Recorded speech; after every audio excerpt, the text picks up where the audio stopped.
कराची से, जिसके मुख्तलिफ इलाकों में कहीं हल्की और कहीं तेज़ बारिश हुई। गुलिस्तान जौहर के मुख्तलिफ इलाकों में मलीर, मॉडल कॉलोनी, आया चुनरेगा रोड और इतराफ में भी तेज़ बारिश हुई, जिससे जल थल एक हो गया। बारिश ने के इलेक्ट्रिक का निज़ाम भी बर्बाद करके रख दिया। शहर के 300 से ज़ायद फीडर्स ट्रिप कर गए।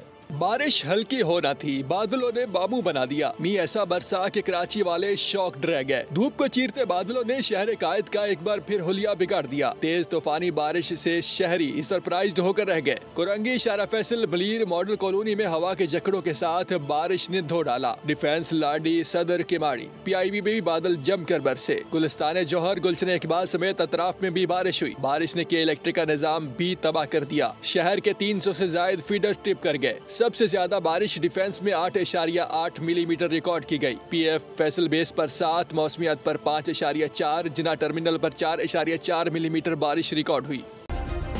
सब्सक्राइब करें और बेल दबाएं ताकि कोई खबर रह न जाए।